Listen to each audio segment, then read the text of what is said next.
Bonjour et bienvenue à notre rendez-vous sportif hebdomadaire sur Rodage 24. Aujourd'hui, le plateau est garni comme d'habitude, comme la dernière édition. Et aujourd'hui, on va parler exclusivement de la Ligue européenne des champions. Déjà, on va planter le décor. Bonjour, monsieur Madouanini, bonjour. Bonjour, monsieur Hospice, comment vous allez? Ça va bien. Bonjour, Youssef. Bonjour, monsieur Hospice, comment? Ça va bien. Très bien. Alors, on va revenir tout à l'heure après le jingle. Retour sur ce plateau de Rodage 24, on va débriefer tous les matchs qu'ils ont disputés au niveau pour la Ligue des Champions, surtout les matchs controversés. Vous savez déjà de quoi je veux parler. Exactement. On va commencer rapidement avec le match qui s'est joué un peu plus tôt dans la journée de mardi. Le Bayern Munich n'a fait qu'une bouchée de Viktoria Plzen 5-0.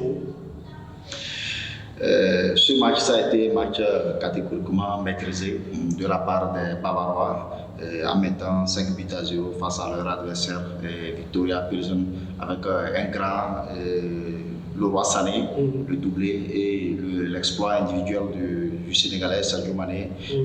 Déjà, ça sent bon que cette équipe elle est tellement en forme, elle est revenue en forme pour pouvoir combattre, pour pouvoir maintenir son rang sur le plan européen.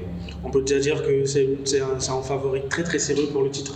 C'est un grand favori, vu que le Bayern, depuis des décennies, c'est une équipe qui arrive toujours au dernier carré. C'est une équipe qui est capable, et même pourquoi pas, de remporter une fois encore la coupe. Donc ils ont des atouts, ils ont des armes pour pouvoir aller loin, pour pouvoir remporter ce qu'ils désirent. Et parlant de remporter, il y a une équipe qui a remporté son premier match en Ligue des Champions depuis plusieurs années, depuis plusieurs saisons. Il s'agit de l'Olympique de Marseille qui a battu le Sporting de Portugal 4 buts à 1.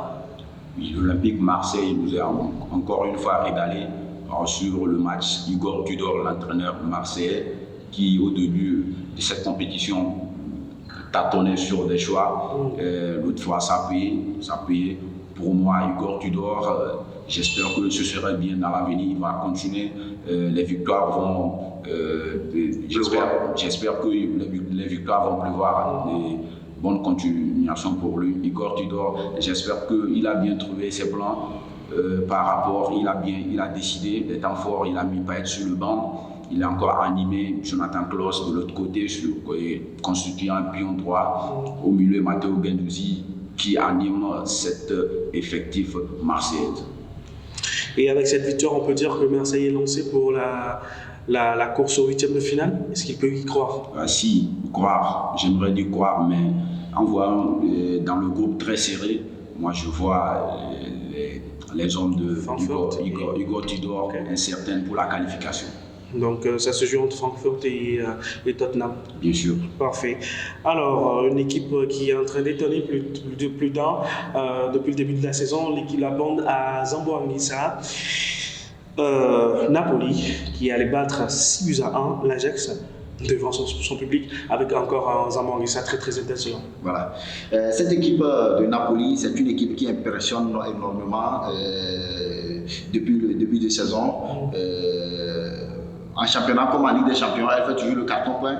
En championnat, ils sont premiers. En Ligue des Champions aussi, ils sont toujours premiers de leur groupe. Déjà, c'est un résultat fabuleux, c'est un résultat exceptionnel pour les Napolitains.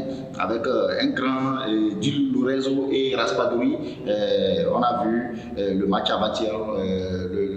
Raspadori, il était dans ce mouvement exceptionnel en faisant un doublé, surtout le fils de Diego Simeone aussi qui a marqué un but dans les 81e minutes. Déjà, on sent que cette équipe, cette année, elle va créer un espoir, elle va nous surprendre comme cette équipe, l'équipe d'Ajax dans les années 2017-2018. Voilà.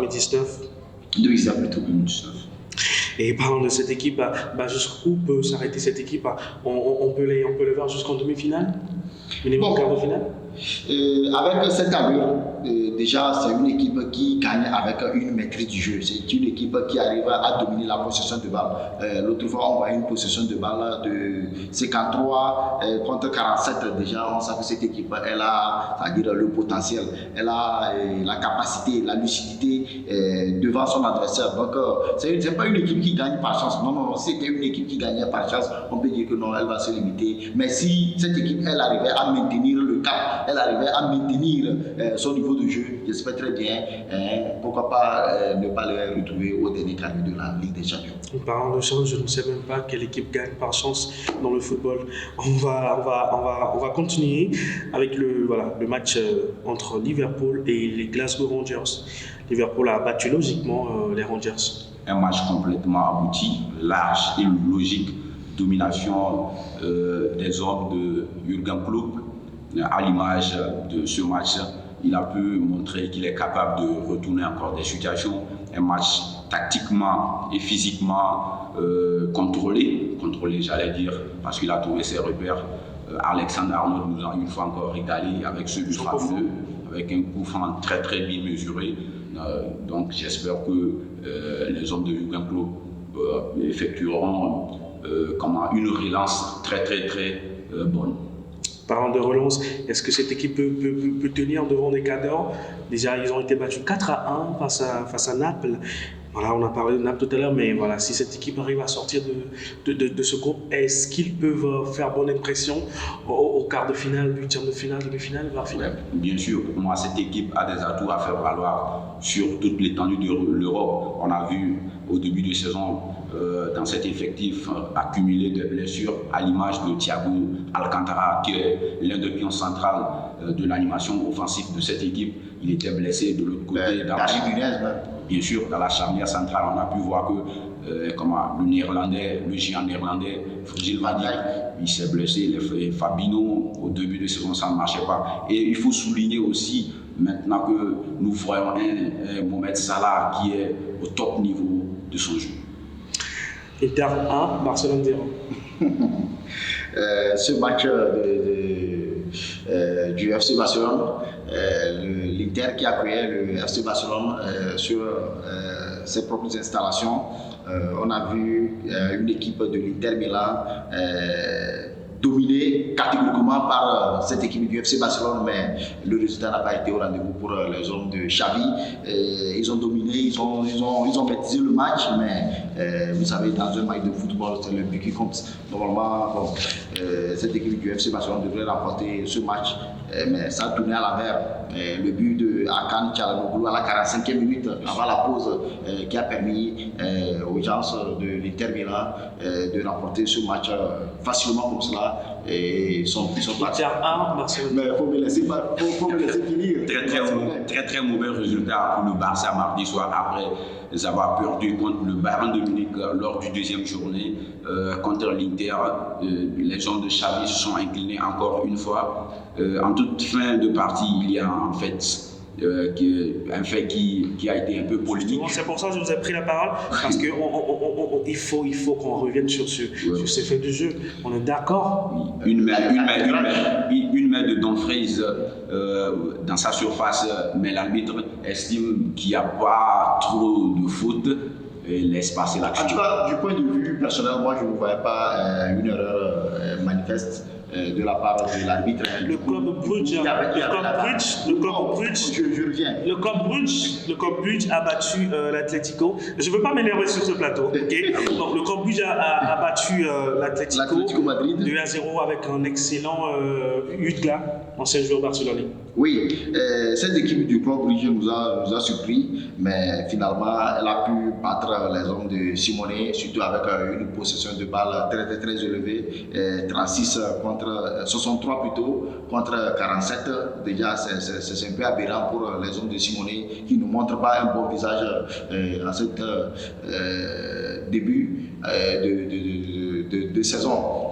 Pourquoi je dis ça? Les hommes de Simone en championnat comme en Ligue des Champions, ils n'arrivent même pas à gagner, ils n'arrivent pas à prendre des points qui sont à leur possession. Il y a certains points, il ne faut même pas, c'est-à-dire les laisser partir comme cela. Non, nous sommes en Ligue des Champions et ils jouent en phase de poule. normalement, il faut faire il faut faire en telle sorte que même si l'adversaire te domine, au moins, il faut faire dos à dos pour pouvoir gagner l'unique point qui va vous servir dans les matchs à venir. Donc, nous avons vu le club rouge plutôt dominer cette équipe de l'Atlético Madrid à 2-0. Ça a été un écart net, même en termes de circulation de balles, comme possession de balles, ils ont dominé cette équipe de l'Atlético Madrid. Donc il va falloir travailler dur pour les hommes de Simone pour revenir à leur meilleur. Et Griezmann qui a d'ailleurs raté un penalty. Ouais, on parle souvent d'Antoine Griezmann qui, pour moi, est dans une méforme. Que ce soit tactiquement et psychologiquement, on a pu voir un Antoine Griezmann rudé. Quand je dis rudé, excusez-moi, par exemple, quand les problèmes extrasportifs interviennent sur un joueur, il n'est pas capable de donner de son mieux sur le terrain. On a vu un Griezmann qui est déprimé des 30 minutes lors du début du championnat. Là, psychologiquement, je pense qu'il ne répond pas. Pour rebondir dans la composition de Diego Simeone, on a pu voir que le football maintenant est un peu complexé. Il joue trop bas, on l'entend reprocher ce tactique, mais il ne cède pas. Quand on voit maintenant la composition de Simeone, 5-4-2, non c'est trop. J'aimerais un peu rétrograder ce système. On a pu voir que le football est modernisé. Quand on prend Pep Guardiola, il est en train de moderniser tout celui-là, à faire des gymnastiques. Si j'ai un conseil à reprocher à Simeone, c'est de faire repousser son bloc pour espérer avoir une animation offensive très très très sérieuse. Surtout qu'il s'appuie toujours sur le plan défensif, c'est ça aussi qui le tue. Normalement, même dès l'entame du jeu, pourquoi pas ne pas laisser tes joueurs sortir, jouer contre l'adversaire? Non, chez lui, ce n'est pas toujours le cas. Dès même l'entame du jeu, au coup de sifflet, mais tu vois les joueurs en bloc là, c'est pas tout à fait logique. Donc, il faut le corriger ça le plus tôt possible. Un match qui est plutôt ouvert vu le niveau des deux équipes. Je parle de Porto et Leverkusen, mais les Dragons ont fini par l'emporter 2-0. Ouais, bien sûr, quand on voit le FC Porto, c'est un régulier des compétitions européennes. FC Porto, pour moi, ça ne m'étonne pas. L'année dernière, excusez-moi, je pense qu'il a joué même au dernier quart d'heure, les demi-finales, les quarts de finale, j'allais dire. Donc, FC Porto l'emporter 2-0, non, ce n'est pas dubitatif, ce n'est pas étrange. D'accord. Et on va parler du match le plus ennuyeux de cette journée, l'Eintracht Francfort qui a fait 0-0 avec Tottenham. Oui, les deux équipes se sont départagées les points. Bon, ça a été un match à intensité, équilibre. Il n'y a pas eu trop de domination nette de la part des Spurs comme chez les Allemands. Les deux équipes ont su gérer les temps forts, mais seulement que les hommes d'Antonio Conte ont manqué beaucoup de lucidité en soit de réparation. Il y a eu des occasions qui devaient concrétiser, mais ils n'ont pas pu le faire. Donc l'avantage est revenu aux hommes de Eintracht Francfort, vu aussi qu'ils jouaient aussi à domicile. Donc bon, ça a été un match à équilibre quand même pour ces deux équipes. Très bien. On va revenir après le jingle pour parler des matchs de mercredi. À tout à l'heure. Mercredi, on a eu la suite et la fin des troisième matchs de poule de la Ligue des Champions de cette saison 2021-2022-2023. Voilà, très bien. Et il y a Salzbourg qui a battu Dynamo Zagreb 1-0. Leipzig qui a battu également le Celtic Glasgow 3-1. Et le match qui nous retient surtout, c'est celui de Manchester City qui a cartonné devant l'équipe de Copenhague, l'équipe danoise de Copenhague, avec encore un doublé de Erling Haaland. Oui, ce match nous a totalement impressionnés. Mais bon, c'est le choix de Pep Guardiola qui pose question. Mais j'ai été étonné du fait qu'il a fait sortir Erling Haaland dès la pause. Ça a été un peu surprenant, mais c'est pas possible. Vous jouez en Ligue des Champions, mais il faut laisser ton serial attaquant marquer des buts. Vous voyez, mais on est d'accord. Déjà, vous m'excusez un petit peu, déjà, ils sont au top en première ligue. Mais pourquoi pas ne pas lui laisser jouer même quoi ça sert À quoi ça sert de faire jouer un joueur qui a déjà fait un doublé avec un match qui est maîtrisé de bout en bout? ça ne sert à rien. Mais bon, moi je le Partagez trouve cet avis. Ouais, le match est complètement plié. Je suis complètement d'avis avec Pep Guardiola de faire sortir son géant norvégien à la pause. Bien sûr, hier. Mais vous m'excusez un petit peu, il le faisait sortir, mais le moment là, le score n'était pas encore. Vous souhaitez éclatant. qu'on mette 8-0, 9-0 avant de faire sortir un Non, ce n'était pas le cas, ils étaient à 2 buts à 0. Ouais, 2 buts à 0, mais sur le plan tactique, le match était déjà plié. À voir les statistiques. Vous savez, je reviens un petit peu. Si on voit l'élimination de Manchester City contre le Real Madrid, c'était des erreurs de changement comme cela qui ont causé que le Real Madrid est venu égaliser. Il faut même. Donc, Copenhague a égalisé, Manchester City serait éliminé, c'est ça? Non, c'est pas ça. Mais essayez de m'écouter un petit peu. Quand on fait le tour en arrière, le match que le Real Madrid a joué contre City et les Citizens ont été éliminés, ça a été des erreurs du coaching. Parce que quand tu veux faire le changement, tu regardes d'abord l'adversaire. Nous savons très bien que cette équipe de Copenhague, ce n'était pas une équipe forte en tant que telle. Mais à partir du moment où vous gagnez 2-0, le match n'est pas encore plié. Hier, ça a été un bon moment pour lui. Si le match tournait à la fin, mais imaginons la suite. Vous voyez, on peut votre attaquant, il est en forme, mais si vous allez le faire sortir, mais il n'y a pas de souci. Laissez-le à la 64e minute, soit 65e minute, vous allez le faire sortir. Après, je vous envoie l'adresse mail de Manchester City. Vous allez postuler pour être coach. Comme ça, vous allez continuer à mettre Erling Haaland sur la pelouse malgré le score. Séville, Dortmund, 4 buts à 1 pour les jaunes et verts. Et ça a coûté le poste d'entraîneur à Julen Lopetegui. Ah oui, bien sûr. Julen Lopetegui, moi je dirais depuis qu'il a pris cet effectif-là, il n'a rien fait concrètement. Il est venu trouver un groupe, il a retrouvé bien un groupe soudé, mais c'est à lui de faire marcher le groupe. S'incliner devant le Borussia Dortmund comme cela. C'est mieux pas qu'il a remporté l'Europa League, c'est ça qui m'étonne. Et en plus, perdre comme le Borussia Dortmund, on parle de Borussia Dortmund, on ne parle pas de Biketti, on ne parle pas de Hazard. Oui, je sais, quand on parle de Borussia Dortmund, il n'y a plus un géant norvégien là. Il y a Moukoko, il y a également Jude Bellingham, qui est courtisé par le Paris Saint-Germain et le club espagnol qui porte le maillot blanc. Bien sûr, je sais effectivement que Julen Lopetegui normalement devait pousser plus que ça, 4 buts à 1, s'incliner. Pour moi, il ne va quand même pas se rentrer sur la pelouse pour jouer. Oui, je sais bien, mais c'est trop lourd. D'accord. Chelsea, Milan AC, avec un certain. J'aimerais rajouter un petit peu sur ce match qui opposait Dortmund et l'équipe de Séville, ce qui a coûté un peu cher à Julen Lopetegui. Cette équipe, j'espère très bien que sa composition n'a pas été en sa faveur. Sont 3-4-3. Déjà, quand tu joues avec ce système et ça ne marche pas, il faut essayer de changer un petit peu. Julen Lopetegui, c'est un grand entraîneur. Il a fait beaucoup en Europe. Il a tenu l'équipe du Paris Saint-Germain. On a vu ce qu'il a pu. Lopetegui? Oui. Non, il a Real Madrid. Non, vous m'excusez. Il a tenu l'équipe nationale. Il a tenu plutôt l'équipe nationale espagnole. L'équipe nationale espagnole, c'était pour le mondial 2018. C'est celui qui a qualifié l'équipe. Il a boudé l'équipe pour prendre les règles du Real Madrid. Et il a été dégagé au bout de 3 mois. Oui. Il a même pris un 5-1. Contre le Barça, sans oublier. Vous ne pouvez On m'a parlé donc je n'ai pas encore fini. Donc, pour Julen Lopetegui, j'espère très bien qu'il a de l'avenir devant lui et surtout le nouveau coach qui est arrivé, Sampaoli, l'ancien de Marseille.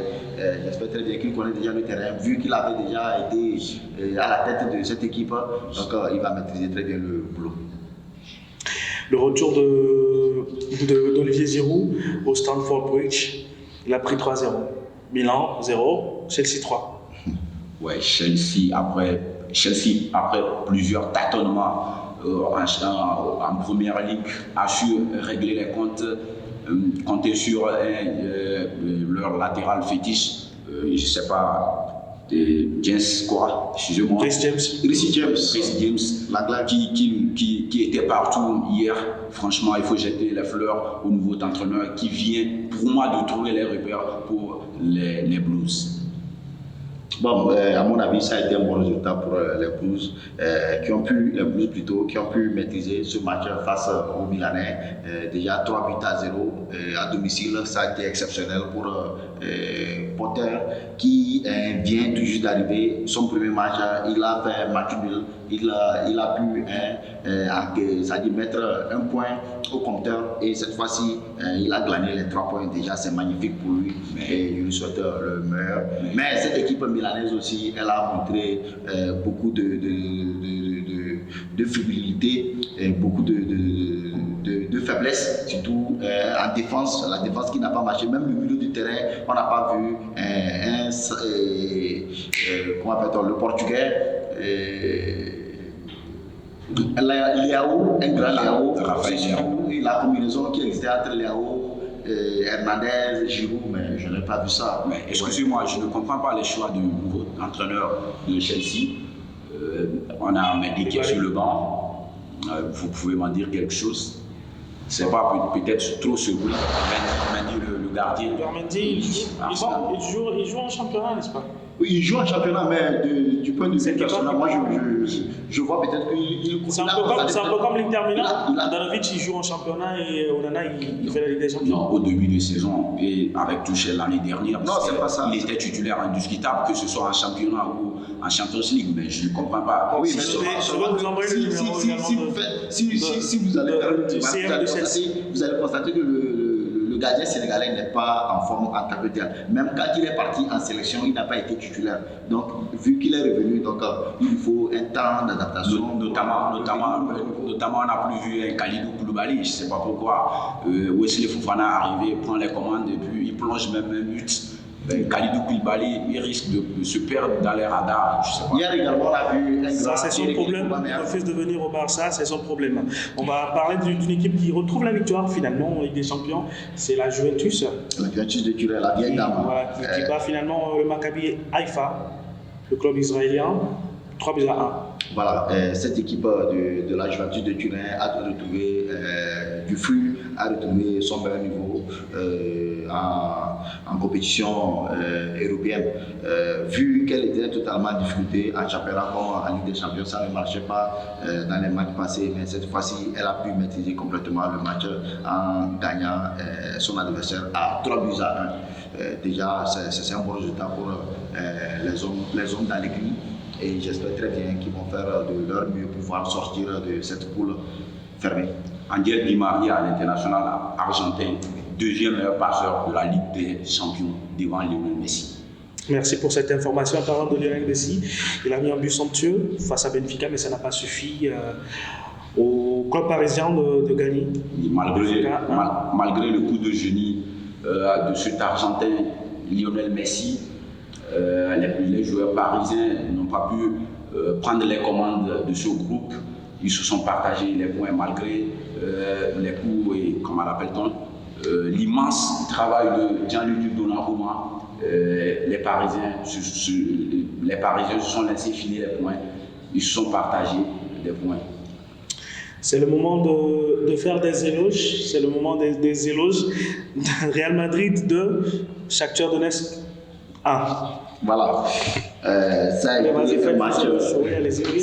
un match à intensité pour ces deux équipes.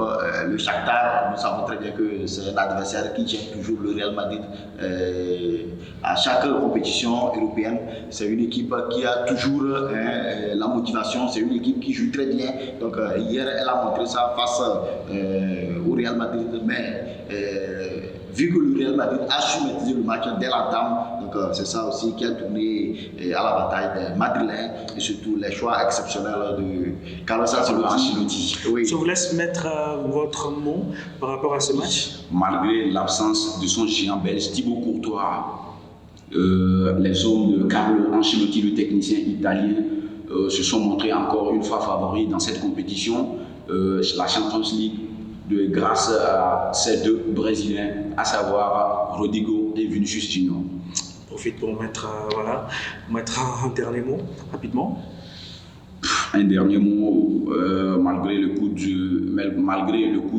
de génie comment l'appelle-t-on, Gianluigi Donnarumma. Hier, j'ai vu une équipe de Paris très bousculée, à savoir l'immense joueur qu'a le Paris Saint-Germain, Neymar, Mbappé, Messi. Hier, je n'ai pas vu une animation offensive en tant que telle. C'est ce qui me lance dans un chaos dubitatif dans l'avenir des matchs du Paris Saint-Germain. Bon, moi, mon dernier mot, c'est de voir le capitaine des éperviers, Dieng Dacona, revenir. Comme il est de blessure, j'espère très bien qu'il va revenir et occuper son poste pour pouvoir défendre correctement les couleurs du Togo. Le Togo a une équipe nationale maintenant? Bien sûr. Mais D'accord. pour terminer, j'aimerais encore remercier Chouan Loublou pour son bijou de l'autre fois. C'est qui? Le joueur qui a marqué contre le FC Barcelone, là. Akan Çalhanoğlu. Vous connaissez pas ça? Mon dernier mot, je remercie les voisins qui se sont moqués de nous par rapport à ce match qui a été truqué. Tout ce que moi j'ai à leur dire, rendez-vous le 16 octobre. La nuit du 16 octobre, on va savoir qui variera. 4-0, 5-1, comme d'habitude. Sur ce point, on met, sur ces mots, on met fin à cette émission. Merci à vous tous qui l'avez suivi. Merci à mes Badrelena. Merci à l'assistant de Ilaou derrière la caméra. On se retrouve dimanche prochain, même chaîne, même heure. D'ici là, portez-vous bien. Passez une bonne soirée. Au revoir.